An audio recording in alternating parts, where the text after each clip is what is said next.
I will call the remote hearing of the Environment and Natural Resources Finance and Policy Committee to order. Today is February 2nd, 2021. This meeting is held in accordance with Rule 10.01, which was passed and allows for remote hearings. All remote hearings are recorded and live streamed by House Public Information. The clerk will take the attendance by roll. Hansen, Rick. Hansen, Rick, present. Hansen, present. Wozlowick, Amy. Wozlowick, present. Wozlowick, present. Heinzman, Josh. Heinzman, present. Heinzman, present. Acom, Patty. Acom, present. Acom, present. Ackland, Susan. Ackland, present. Ackland, present. Backer, Jeff. Backer, present. Eckland, Rob. Present. Eckland, present. Fisher, Peter. Fisher, present. Fisher, present. Green, Steve. Green, present. Green, present. Igo, Spencer. Igo, present. Igo, present. Jordan, Sydney. Jordan, present. Jordan, present. Keeler, Heather. Keeler, present. Keeler, present. Lee, Fu. Lee, present. Lee, present. Lippert, Todd. Lippert, present. Lippert, present. Lewick, Dale. Loic, present. Lewick, present. Morrison, Kelly. Morrison, present. Morrison, present. Nelson, Nathan. Nelson, present. Nelson, present. Tice, Tama.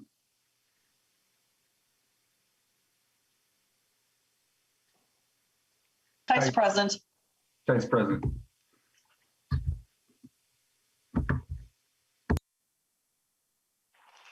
The quorum is present. The next item on the agenda is the minutes for Thursday, January 28th, 2021. Move the minutes, Mr. Chair. Representative Heinzman moves the minutes for January 28th, 2021. All those in favor, say aye. Aye. Opposed? The minutes are approved. The first item of business today is an overview from the Minnesota Conservation Corps, or the Conservation Corps of Minnesota and Iowa.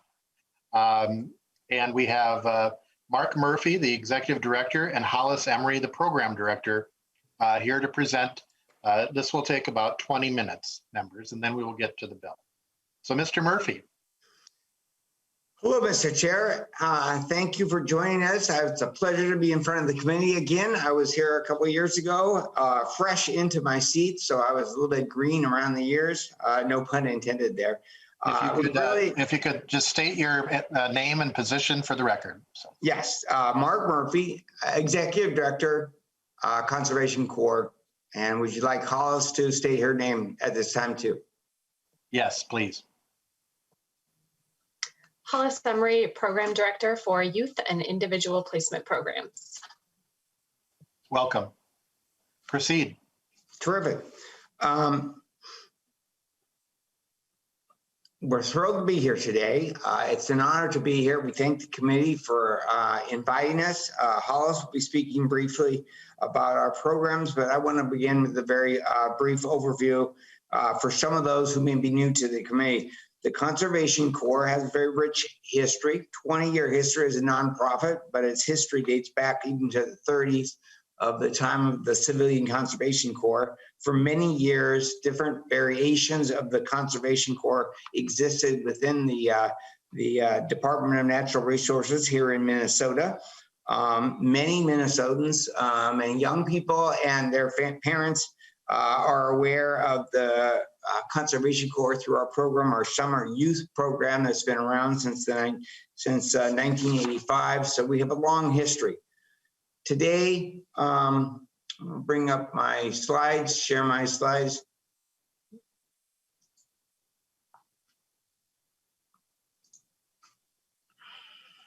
Just confirming that you can see my slides on the screen.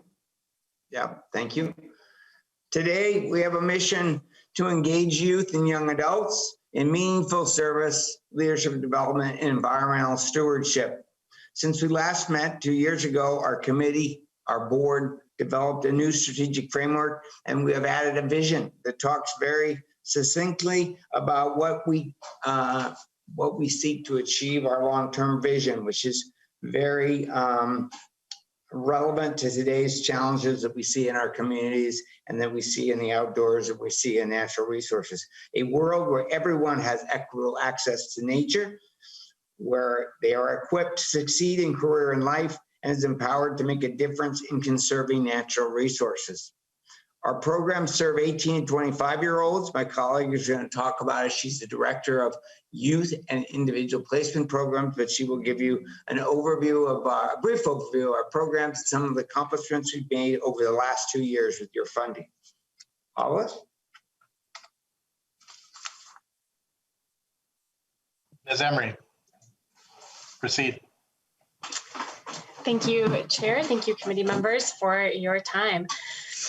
I'm here to talk a little bit about our impact last year.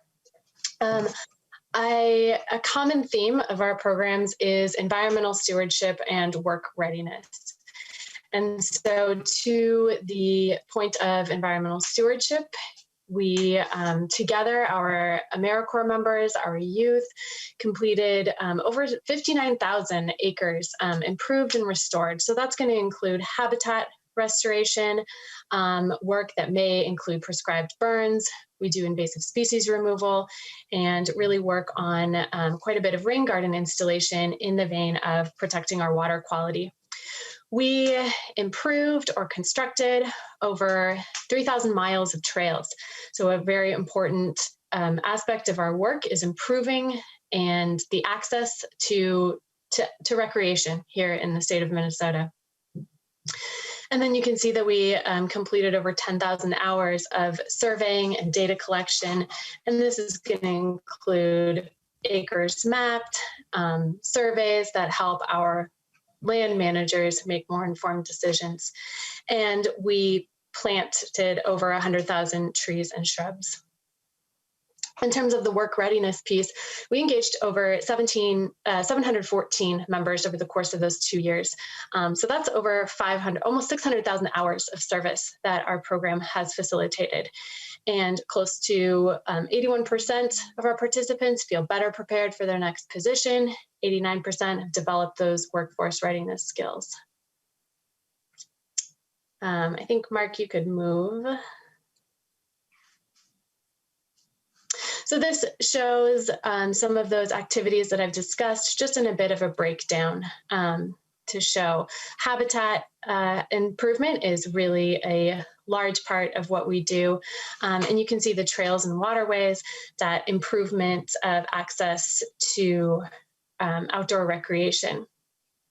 I'd also point out that our crews are prepared to respond to emergencies, natural disasters. And so from time to time, our crews will be deployed. While the majority of our service takes place right here in Minnesota, we are prepared to deploy throughout the country to respond to emergency services. And that's part of, emergency needs. And that's a really important part of AmeriCorps, of which our program is part. We've talked about workforce readiness, and at least 20% of our members' time is really focused on training. And so that does include the technical skills training, but we also focus on activities meant to increase members' awareness of things like the legislative process, encouraging them to be more engaged as members of their community, and we prepare them for their next career as well. I'll touch briefly on how we accomplish these things. So to incorporate all of this, we have kind of 5 areas of programming that I'm going to touch on briefly. We have our field crew program. Our field crew program engages AmeriCorps members. AmeriCorps is a national service organization. We take that spirit of national service and apply it directly, locally here in our communities in Minnesota. Our members are between the ages of 18 and 25, and they serve basically year-round. We have opportunities starting right now in February. We're welcoming our crew leaders this week through mid-December, and they are the ones completing the habitat restoration, working on the trails, doing community outreach, potentially deploying for emergency response. Our individual placement program places members directly with nonprofits or government agencies. So they're still completing natural resource projects, but perhaps with a little bit more specific focus. And so that's where you might see more of their activity focused on survey and data collection. They often really hone in on a particular activity like mapping, like planning. We have our Youth Outdoors program. Our AmeriCorps members engage in all of these activities, in habitat restoration, in trail work, and they do that as groups of young adults, but they also engage high school students. So currently we do this primarily in the Twin Cities. We think it's a model that could be replicated elsewhere. And high school students come to us for what is often their first job, particularly in the spring and the fall. And it's an opportunity for them to learn these skills, explore careers in really anything, but particularly in the environmental sector. And so our youth members are also contributing to what you see here in front of you in terms of our impact. Our Summer Youth Corps program operates similarly. We have AmeriCorps members who are serving as leaders, and we welcome high school students from throughout the state of Minnesota to our program for a summer of trail work, of invasive species removal, and personal development in building their teamwork skills, getting ready for what's next for them. And we kind of help identify next career opportunities and college opportunities. Again, those youth members are contributing directly to the habitat restoration, the trail work that you see in front of you. And then finally, I'll mention our Increasing Diversity in Environmental Careers program. This is a partnership with the Department of Natural Resources, the Board of Water and Soil Resources, and the Minnesota Pollution Control Agency. And while our other programs engage AmeriCorps members who are typically out of high school or college, and our youth programs that engage high school students, the Increasing Diversity in Environmental Careers program intentionally engages current college students with the idea of offering advanced preparation for a career in natural resources, particularly for students who represent communities that are typically underrepresented in the field of natural resources. So women, people of color, people with disabilities. And that concludes my overview of our programs and their impact. We have several questions. Mr. Murphy, did you have more? Or? Yeah, we're going to just cover through the finances a little bit, and then we'll take those questions. Is that good, Mr. Chair? Yep, go ahead. Okay. Financially, you're looking at our 2020 results, and they're not audited yet. We're looking at our audit done in a couple months. But we're sound despite the challenges of COVID over the last year. 2 years ago, we showed up with the committee. We had an operating budget of around $9.5 to $10 million. Today, we're more around $8 million. And those cuts are mostly due to really rigid cost cuts over the last couple of years to try to manage the fact that we have real capacity issues around recruitment. Recruiting young people to take 11 months off is a much more difficult challenge and was in an economy that was thriving, and now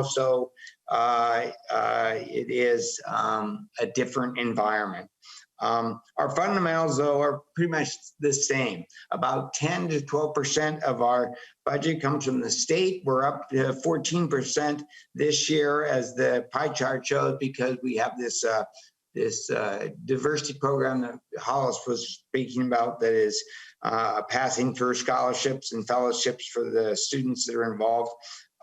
We still get about 15% of our budget from the federal government through the AmeriCorps program, but the lion's share of our support comes through fee-for-service. On the expense side, our costs are still largely staff and personnel, I should say.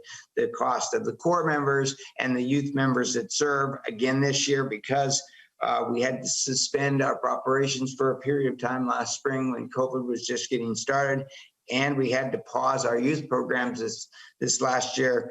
Our Corps member costs are down a little bit this last year. but they remain about, on average, about 35 to 37% of our cost. Direct program, 20%.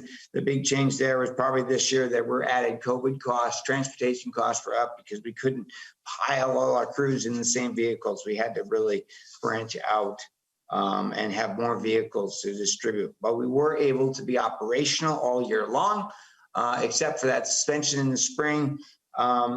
And we were able to operate primarily COVID safe. We did have some members out because of COVID, but we had strict protocols in place to manage and mitigate those risks.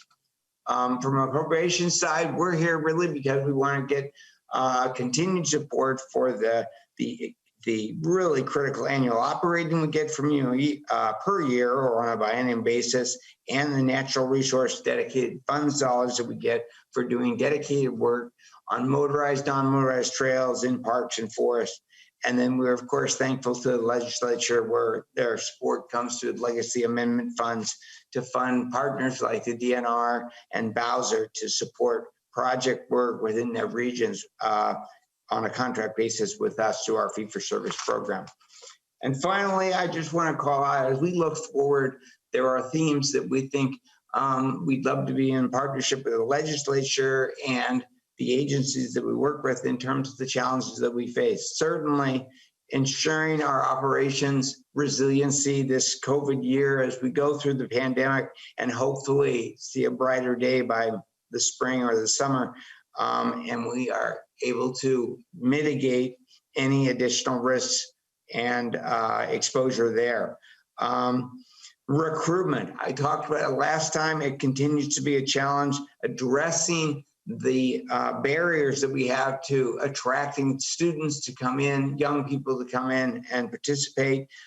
We have an increased effort in trying to reach out to underrepresented communities, and quite frankly, taking volunteer service, community service at a stipend of about $1,400 a month off for 11 months is quite a barrier when you consider housing costs and transportation costs and other things to try to attract those people to come to our program.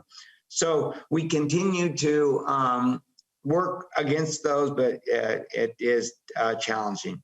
Our efforts to advance are what we call JEDI work: justice, equity, diversity, and inclusion. The issues in our communities that were highlighted this year are just as strong inside our organization to look at how do we reach out, how do we build partnerships, and how do we attract more people from different backgrounds. We have to continue to meet our partner demands. Our partner demands are not going down. As we have capacity issues, our partner demands are up. The DNR, the agencies are coming to us. They have had COVID impacts, so they'd like our services to help fill in where they've had COVID impacts on personnel. The changing climate in terms of invasive species and other things that are making for more work in the parks. There's deferred maintenance that our partners can't get to. And there's just the jobs and internships that they often offer. They're temporary and seasonal workers. We're an attractive resource for them to fill in some gaps that they haven't been able to meet over the last year. And finally, we're working to try to build new partnerships so we can enhance the programs that we do offer and the service that we do offer. And with that, I'd like to say we're open to any questions. Thank you. We have several questions. Representative Acom, then Representative Keeler, and then Representative Lippert. Thank you, Mr. Chair and members. And I will just say I am a former Minnesota Conservation Corps alumni. Both my husband and I worked for the Conservation Corps back in the early and mid 90s. I will say I planted a whole lot of trees, and I learned how to build log shelters and run chainsaw, and I responded to wildland firefighting, and we spent weeks fighting the Red River flood going north from Fargo. So it shaped all of who I am. I can't speak more honestly and from the heart about what a great program it is. I just wanted to commend you for your efforts to want to work on your recruitment and wanting to remove barriers for involvement. I think that while it never paid a lot of money, it it offered so much to the people that participated, and the college awards were just a really wonderful way to help people have better access to college as well. And so just wondering, are you working with colleges, especially those that have environmental or natural resource-based programs, to work on your recruitment, or through environmental clubs in high schools? I just, like I said, can't speak better about the program, and would love to see as many people participate. Mr. Murphy or Ms. Emery? Hollis, why don't, since you're our recruitment director, oversee our recruitment, why don't you go ahead with that? Ms. Emery? Chair Hansen, Representative Acom, yes, absolutely. We are very involved with as many colleges and universities and high schools that we can think of, always looking for new connections, but we have worked very hard to identify those programs that are, I think, a particularly good fit in terms of, as you identified, environmental clubs, majors, but really reaching out. I myself am an alum, and I majored in political science and English, so I think there's there's room there too, and we are always looking to make those connections, and really both for people getting ready to go to college with the Education Award, as you mentioned, and then working with the recent graduates to connect their educational experience to hands-on experience. Representative Acom? Thank you. If we could get those job notifications or job postings, we could post them on the website, and members can help get them out to their constituents as well. Representative Keeler? Thank you, Mr. Chair. I always love when we talk about our youth and getting youth involved. I also really love when we talk about breaking down barriers. I have a couple questions. They're kind of just clarifying questions, and then I'll have a follow-up to it. But when you talked about your youth programming, you mentioned that it's mostly focused on metro area. First question is, what's the age group when you talk about? Is this like freshmen and up? Is it seniors and up? And then why is it just the metro? I'm from Greater Minnesota, and I can tell you that we have a lot of difference in our environmental needs, and I have a lot of students who would be engaged in this. Is it a financial barrier? Or why are we not reaching out a little bit more to our Greater Minnesota when we want to be more inclusive in our thought process? It's not just around our race and our gender, it's also around our geographic area. So that'd be my first question, if somebody wants to answer that, and then I do have a follow-up. Ms. Emery? Thank you, Chair and Representative Keeler. I should clarify, we have two youth programs, Summer Youth Corps and Youth Outdoors. Summer Youth Corps is very intentionally open to youth from throughout the state of Minnesota. So we do recruit, I think, as heavily as we can and intentionally from all communities, including absolutely Greater Minnesota. The program that is currently metro-based is Youth Outdoors, which engages youth in after school. I think that the program has been around for a number of years. We are actively working with our regional managers to assess the needs and the interests of communities outside of the metro for that after school piece, as well as looking at our Summer Youth Corps program is residential. So youth will join us in a typical non-COVID year. We bring everybody together, and looking at that's great for some youth. For some youth, maybe being away from home for the summer is not a great option, but they're still looking for some employment. So I would say that we are actively looking for ways to better serve needs, and would absolutely welcome additional conversation and discussion. Representative Keeler? Yep. So with the age range, that's freshmen and up. I guess I didn't get that part answered. Ms. Emery? Thank you. The age range is between the ages of 15 and 18 for our youth participants. Representative Keeler? Yep. So one follow-up to that, you talk about recruitment, you talk about engagement, and you want to reach the underserved population, which I already said I really appreciate, but that engagement has to start before age 15. And a lot of this formula of like reach out and come to us is not sufficient to our underserved population. So I would just really encourage you, one, to look at how we're starting even younger than that. We see disparities in education starting as early as 3rd grade. And so we know that by the time they get to college, we don't have as much of a diverse population in higher ed. So I would really encourage you to start working with even like our early childhood stuff. How do you do, moving playgrounds, moving things that travel around the state to engage, and then rethink the process of always having programmings that are reaching out to come to us, because it's not easy for some of us to travel or to bring our kids or to always come to the cities for things. That I would really advocate for having some of these resources brought out to us in Greater Minnesota. Thank you. Representative Lippert. Thank you, Mr. Chair, and thank you, Mr. Murphy and Ms. Emery, for the presentation and your time today and your work too. So I'm always thinking about ways that we can partner to be responding to climate change as aggressively as possible. And I know young people I talk to are really engaged in responding to climate and want to be active. And so I'm very appreciative to see and hear from Representative Acom too about the number of trees and shrubs that you've planted. I believe I saw you planted 117,000 trees and shrubs. And so I'm of the view that we need to be planting as many trees and shrubs as possible. We really need to accelerate that. So I'm curious what it would take for Conservation Corps in people and in funds to plant, say, 1 million trees a year to, increase that tenfold. What would you need to be able to do that? Mr. Murphy?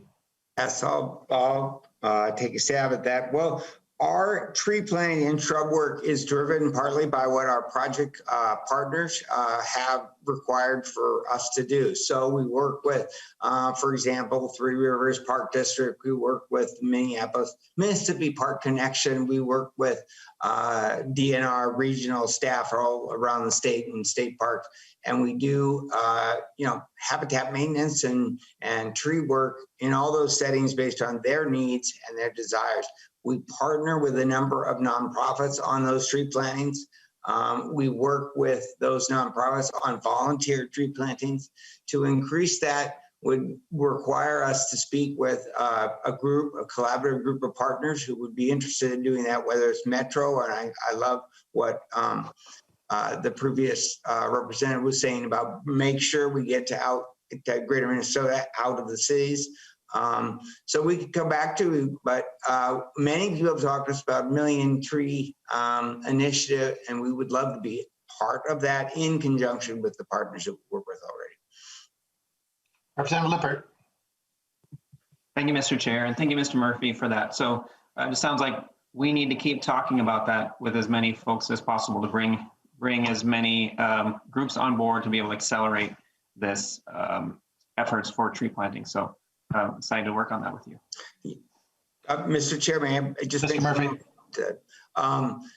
Yes, we are already working with a partner, the Serve Minnesota, which is the AmeriCorps partner here, has developed a forestry, community forestry position that we're talking to them about. So develop more opportunities for young people to be involved in forestry, in the kind of individual placement positions that Hollis mentioned earlier. There's also just an announcement last week in the executive order announced by President Biden about the development of a climate corps, a conservation climate corps, civilian conservation corps. So there is certainly a lot of interest and initiative, and we're anxious to be part of those conversations. Is that it, Representative Lippert? That's it. Yes, thank you, Mr. Chair. Representative Igo, and I thought I saw Representative Heinzman, but maybe that was a phantom hand that's disappeared again. So Representative Igo. Thank you, Mr. Chair. Yeah, my question is actually going to follow up with what you're kind of already saying, Mr. Murphy, and that's in regard to just, can you go in a little bit deeper about the nonprofits that you work with? Because I know up in my house seat up in Grand Rapids, I know a little bit about the work that you guys do over in the Bemidji area, but I guess I'm more curious to know about, the other stuff that you're working on here in the Northland, as well as Greater Minnesota as a whole. Mr. Murphy. Yeah. Thank you, Mr. Chair. Yeah, we work with in any one year, we work with about 150 to 170 different partners. Many of those partners are embedded in the agencies like DNR, MPCA, Bowser, We also work with soil and water districts. We work with some cities like the Park District in Duluth or in Minneapolis or in St. Paul or in Rochester. Nonprofits, we work with a lot around the metro, like Metro Blooms. The Nature Conservancy is somebody we work with statewide. Our partnerships with nonprofits depend on work that they have that they essentially contract with us. It's often funded through legacy funds or other resources they get. Some of it may be volunteer funds.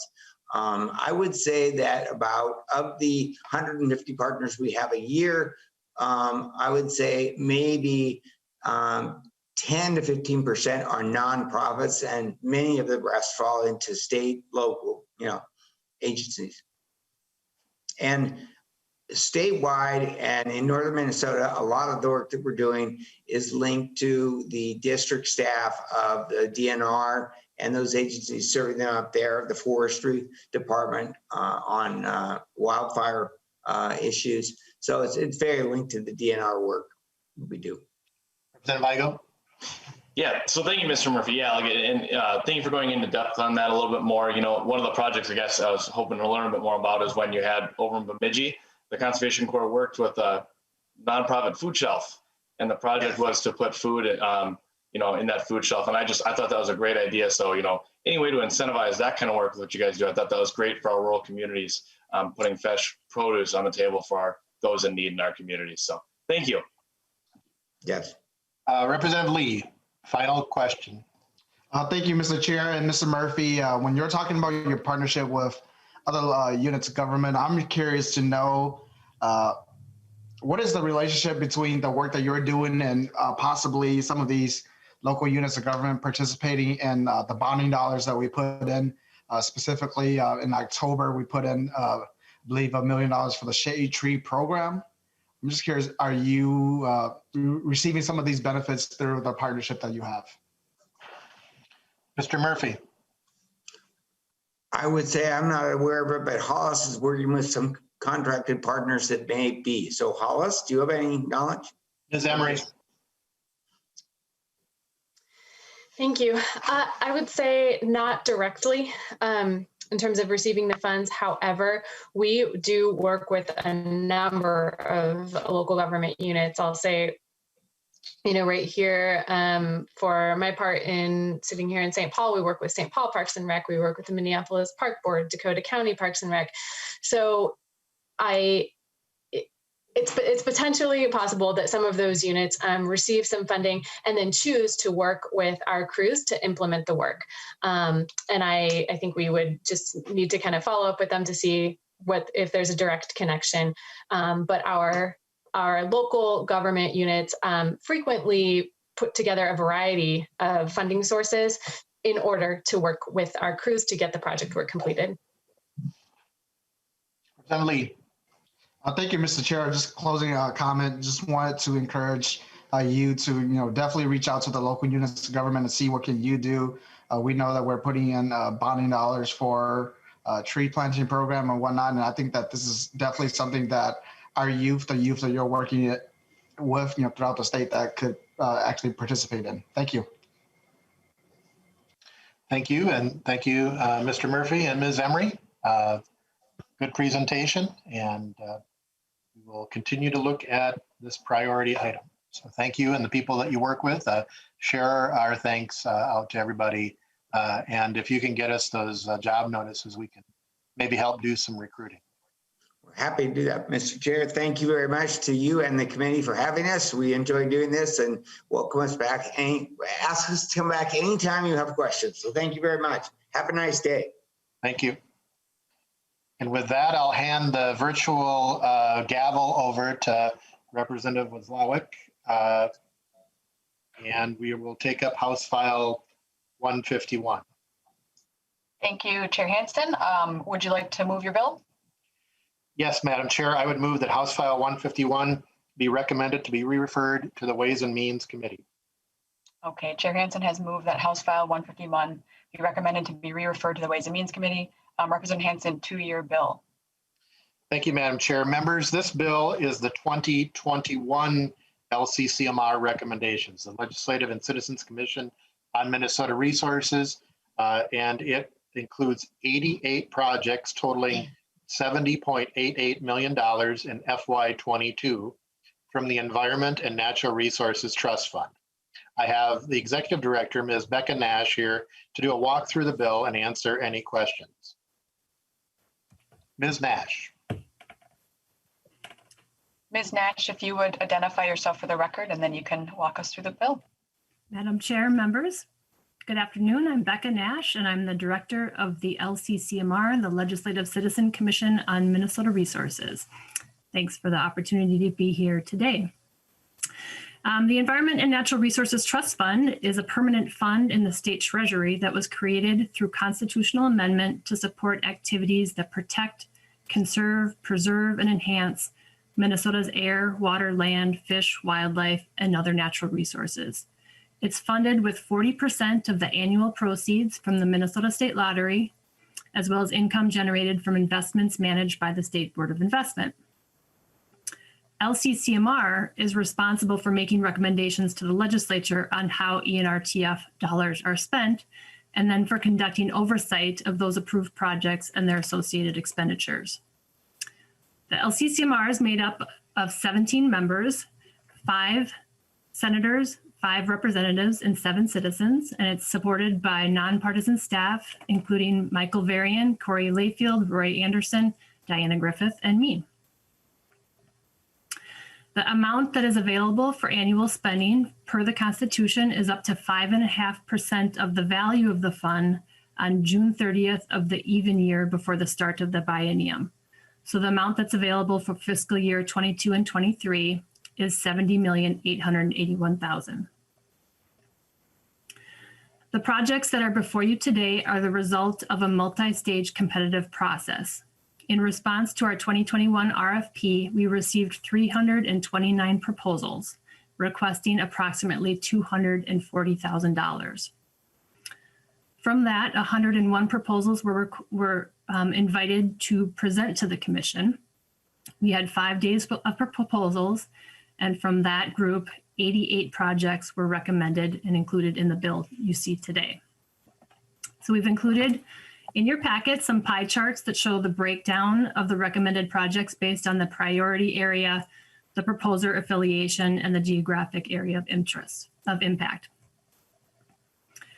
We had 7 priority areas for funding this year, and each of them have their own subdivisions, so I'll go through those fairly briefly. Again, as Representative Hansen said, there are 88 projects totaling $70,881,000. In subdivision 3, that is the foundational natural resource data and information priority area, and that is $10,459,000. There are about 14 projects in that category. Subdivision 4 is water resources, and that's comprised of $4,771,000 for 10 projects. Subdivision 5 includes environmental education projects, totaling $2,687,000. Subdivision 6 is aquatic and terrestrial invasive species, $6,148,000 for 7 projects. Subdivision 7 is air quality, climate change, and renewable energy. This is $6,205,000 for 6 projects. Subdivision 8 is methods to protect or restore land, water, and habitat. This is $6,429,000 for 18 projects. Subdivision 9 is land acquisition, habitat, and recreation. This is $32,062,000 for 22 projects. And then subdivision 10 is administrative and emerging issues. This is $2,120,000 for recommendations. Subdivisions 11 through 17 are conditions of funding that typically get included every year. One of those that's notable, I guess, for the conversation today is the requirement that any restoration or enhancement projects take into consideration contracting with the Minnesota Conservation Corps to do their work.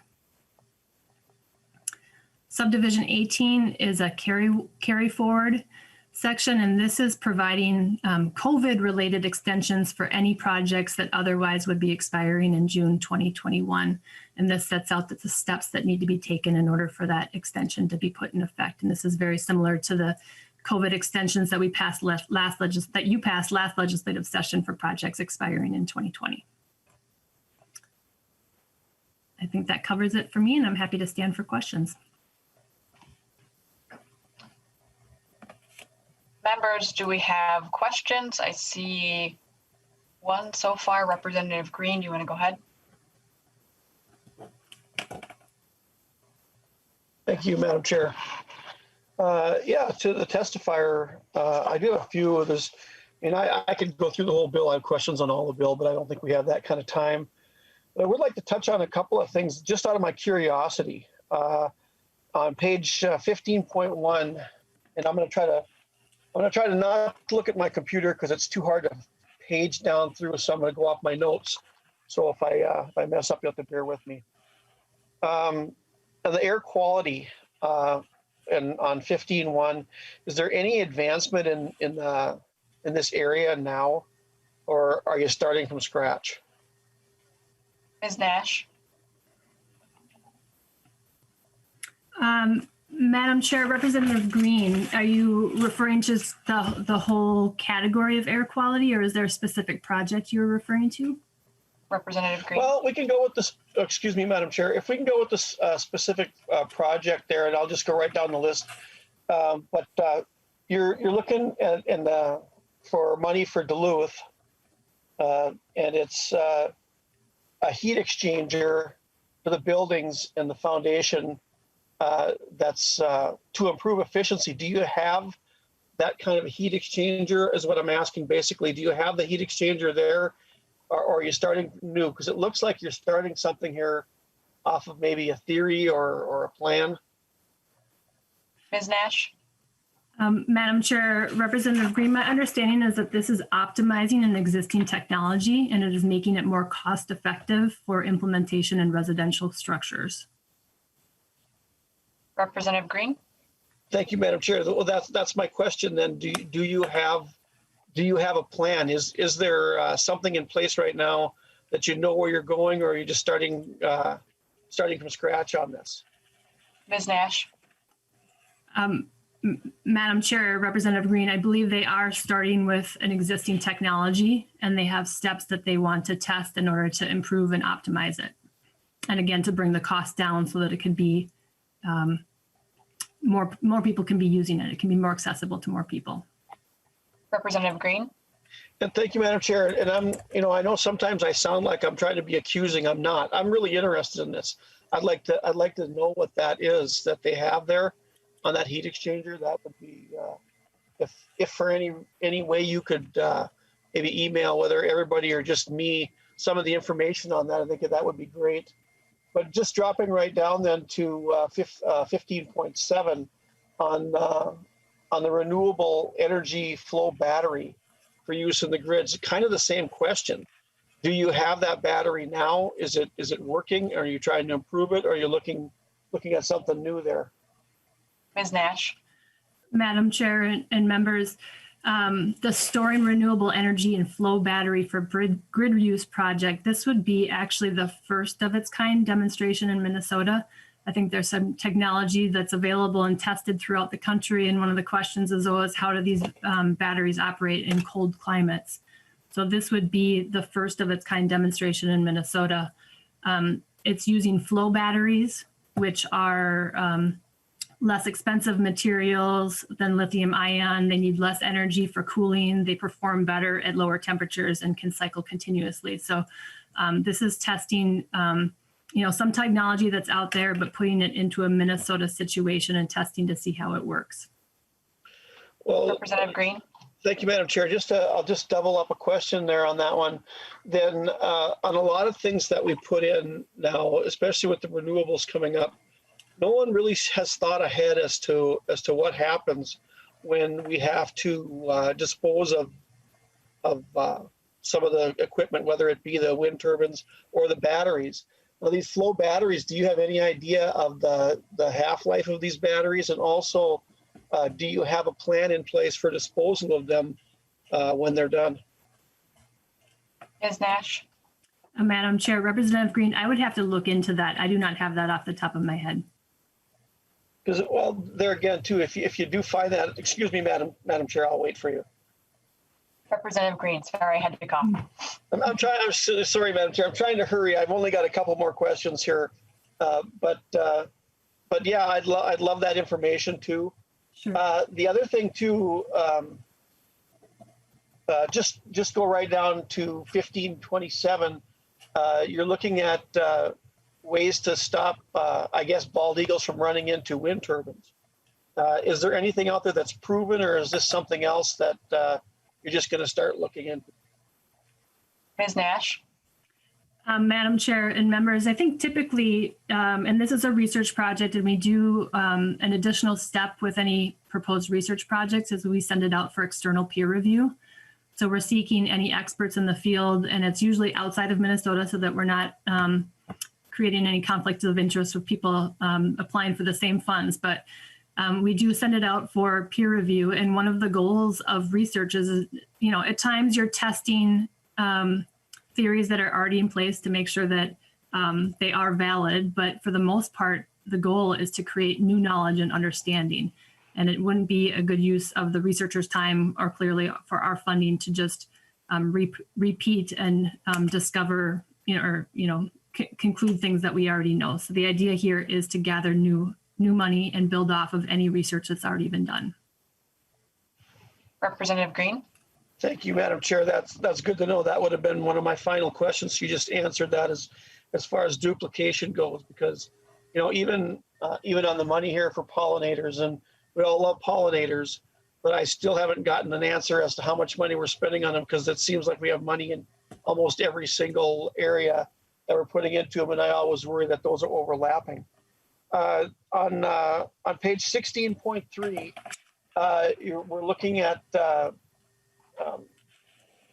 the reuse and repurpose of household goods, recycling basically.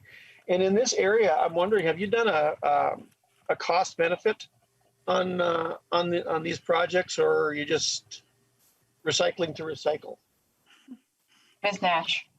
Madam Chair and Representative Green, this is actually the second phase of this project. And in the first phase, we did actually provide funding for the Better Futures Minnesota group to team up with the NRRI out of Duluth to do some analysis to find out exactly how much, metric tons of greenhouse gas are we reducing, and how many tons of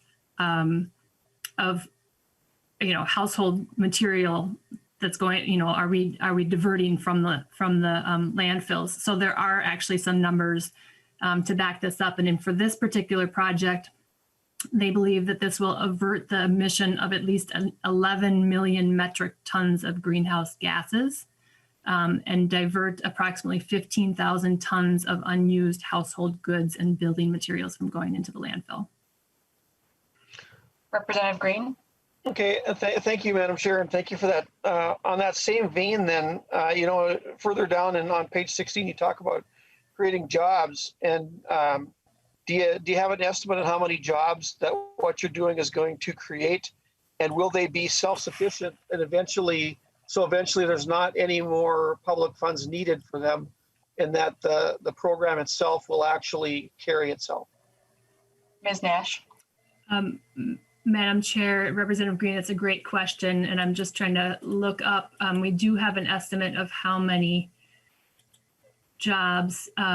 This job specifically would fund 13. This project would fund 13 jobs. But this organization is really pretty innovative, and they're doing a lot of different sort of experimenting and testing to figure out how they can make sure that those jobs are, living wages, and also that they are supporting a bunch of small businesses around the state to take advantage of these diverted materials and develop their own markets for them. And so the idea is that eventually this would be self-sustaining.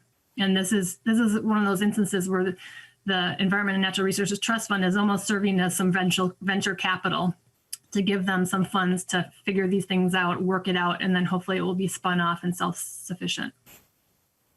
Representative Green. Thank you, Madam Chair. I see that there's other questions, so I got two more short ones, and then I'll go off here until we see how much time we have left.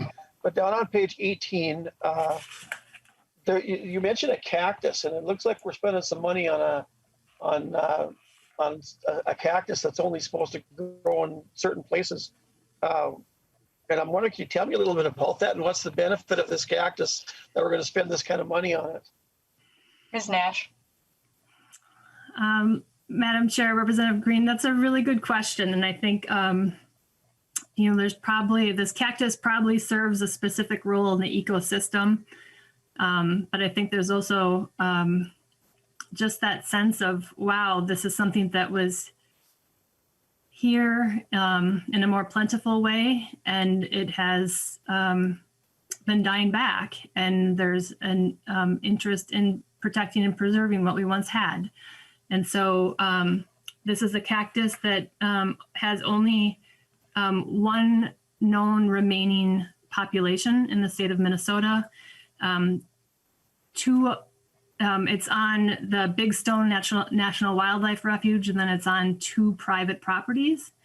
And so the idea is to move some of the cactus, and bring it actually into the Arboretum and figure out how to propagate it, and certainly store that genetic material, and then also hopefully transplant it and get it growing again in these adjacent protected areas, including the Big Stone National Wildlife Refuge, and then perhaps also the Plover Prairie Preserve that's owned by the Nature Conservancy. Representative Green.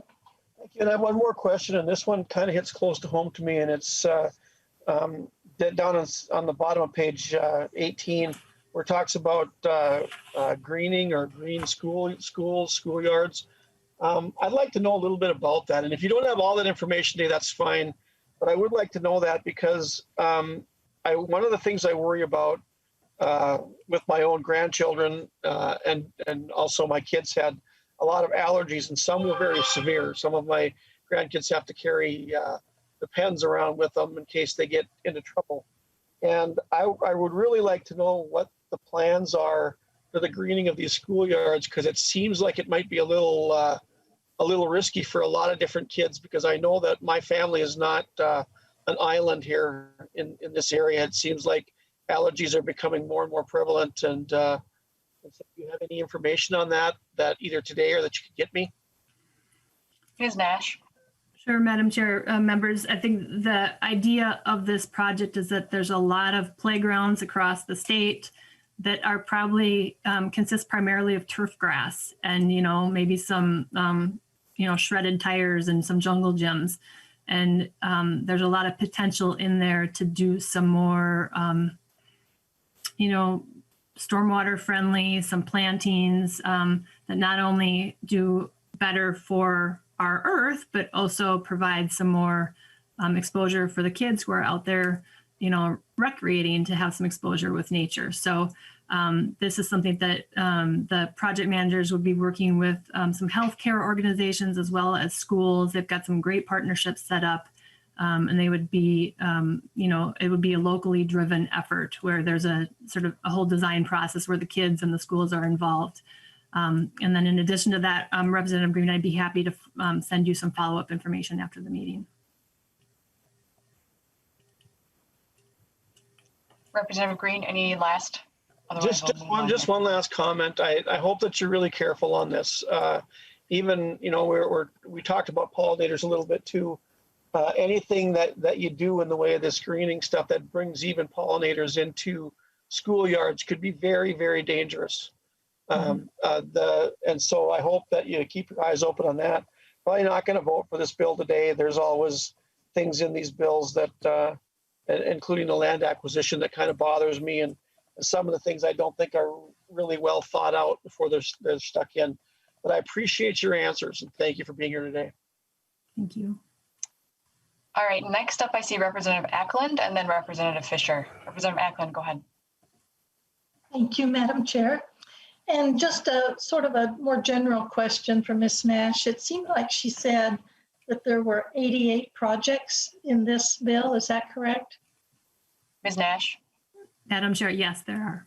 Okay, and how many applications were there for projects? Ms. Nash? Madam Chair and Representative Ackland, we received 329 applications this year.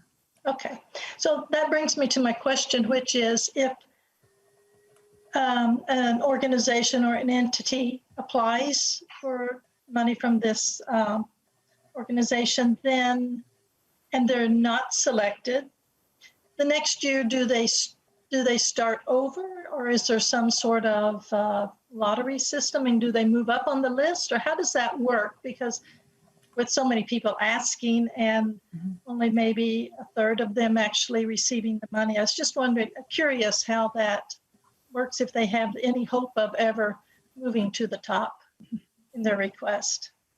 Ms. Nash? Madam Chair and Representative Ackland, it's a good question. Yeah, I think, you know, if you apply and you aren't selected the first go round, we as staff encourage people to try again. It depends on what other projects, you know, are submitting applications for. And sometimes it's a project that members need to learn a little bit more about before they're ready to commit, or, you know, maybe you try a couple times and you don't ever, or 3 times, you don't ever get a recommendation. So it is each year kind of starting fresh. Each proposal competes against all the other proposals. Representative Ackland? Thank you, Ms. Nash, and that's all I have. Thank you. All right, next up, I see Representative Fisher and then Representative Ackland. Representative Fisher, go ahead. Thank you, Madam Chair. And Ms. Nash, thank you for the presentation today and for all the work that the folks have done putting together the recommendations. The area I have questions on is I was noticing on page 4, line 10, the geographic atlases for water resource management. I was noticing that this is an appropriation for funding the Part A part. Is this something that is going to complete all of the Part A's throughout the entire state of Minnesota, or is this just part of some of the processes there? Ms. Nash? Madam Chair and Representative Fisher, this, so the Geologic Atlas for Water Resources, this is Part A to the University of Minnesota. This is the first step in the 2-step process of creating the Geologic Atlases. This appropriation would complete about 8 atlases, and they do combine, you know, they get funding from us as well as Clean Water Fund. So it's those 2 sources of funding working together. And they're getting towards the end. They have 66 of the 87 counties completed. If they get, you know, about $2 million a year from all the sources, they will be able to start the 87th county in 2025 and finish it in 2029. So the end is in sight there. Representative Fisher? Thank you, Madam Chair. Thank you, Ms. Nash. That's exactly the information I was looking for, is where we are. I know that when this was started years ago, it seemed like it was going to be decades. And thanks to the funding that is coming from the LCCMR, we've been able to move that up. And this is very important for us to better understand the hydrology of water across our state, because it reacts differently in different parts of the state. And this will help guide the science of how we better manage our water for protection down the road. So I want to say thank you for that continued commitment from the LCCMR. It's still going to take a while to finish that very last one, but I'm glad to see that we're on program, that we can see it happen before the decade is over. So thank you so much. Representative Ackland, you're next. Thank you, Madam Chair, and Ms. Nash, as always, thanks for the run through on the bill. I just want a couple comments. Representative Ackland, that was a tremendous question that you had about whether there's priorities or not.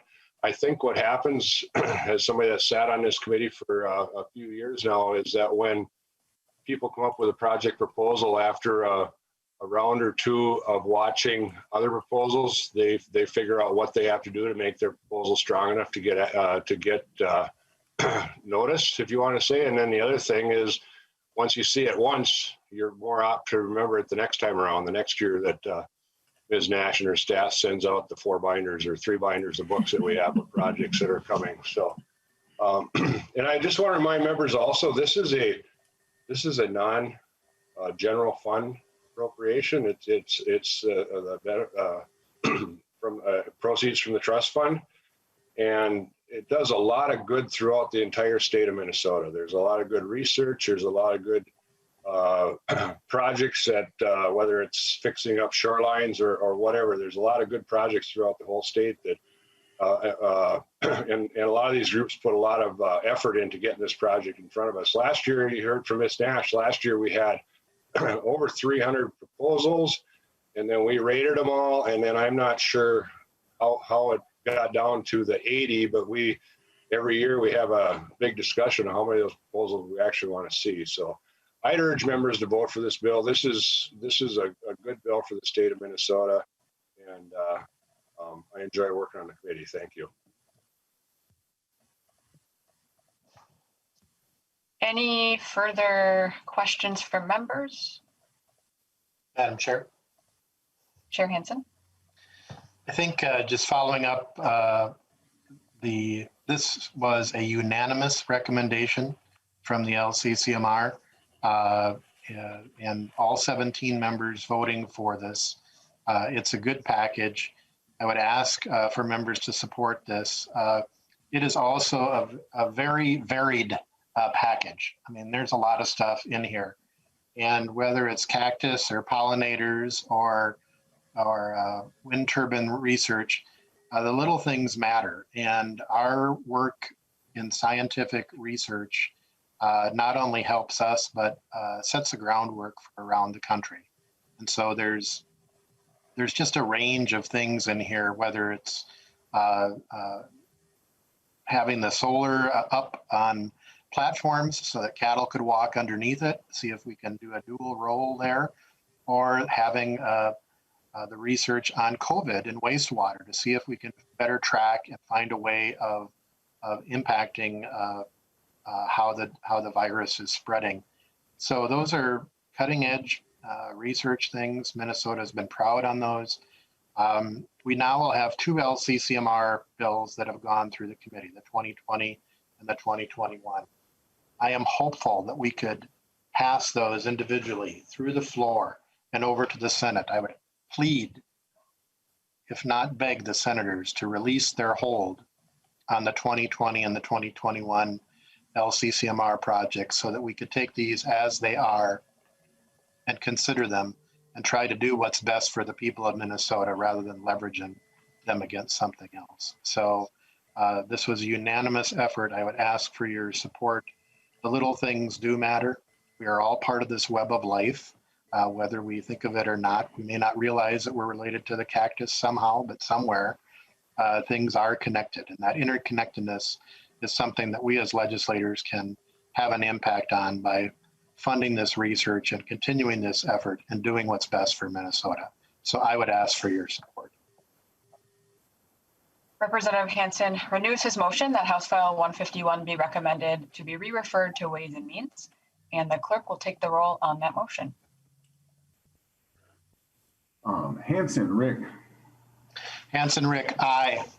Hansen, aye. Wozlowick, Amy. Wozlowick, aye. Wozlowick, aye. Heinzman, Josh. Heinzman, aye. Heinzman, aye. Acom, Patty. Acom, aye. Acom, aye. Ackland, Susan. Ackland, aye. Ackland, aye. Backer, Jeff. Backer, aye. Backer, aye. She's excused. Eklund, Rob. Eklund, aye. Eklund, aye. Fisher, Peter. Fisher, aye. Fisher, aye. Green, Steve. Green, no. Green, no. I go, Spencer. I go aye. I go, aye. Jordan, Sydney. Jordan, aye. Jordan, aye. Keeler, Heather. Keeler, aye. Keeler, aye. Lee, Fu. Lee, aye. Lee, aye. Lippert, Todd. Lippert, aye. Lippert, aye. Lewick, Dale. Lewick, aye. Lewick, aye. Morrison, Kelly. Morrison, aye. Morrison, aye. Nelson, Nathan. Nelson, I. Nelson, I. Tice, Tama. Aye. Tice, I. That is 17 ayes and 1 no. And with that, the motion prevails and the bill is on its way to Ways and Means. Chair Hansen, any other announcements? Members, we did receive, there was a small technical correction that we had later than the deadline for the amendments. So we will make that correction in Ways and Means. It's not going to change the impact, but sometimes there are little technical things that we have to fix. So I just wanted to make sure that people were aware of that and that we'll do that in Ways and Means. Maybe Madam Chair, if Mr. Strohmeyer can lay the path for the week ahead. Strohmeyer. Thank you, Mr. Chair. Next Thursday, we'll be hearing 2 bills by Representative Waslick, and then if there's time to continue the questions from members on the overview of the Minnesota Pollution Control Agency. Next Tuesday, we'll be hearing Representative Hansen's MLEA bill that's been introduced, and we'll also be taking up a bill from Representative Vang on turtles for members that were on last year. That was a bill that was heard a couple years ago. And then the following Thursday, we're still planning the full hearing, but one of the things that'll be presented is the Office of Legislative Auditor report on the Minnesota Pollution Control Agency and Water Gremlin. Whether we have any other items on that day is still to be determined, but that's the road path for the coming week. Thank you.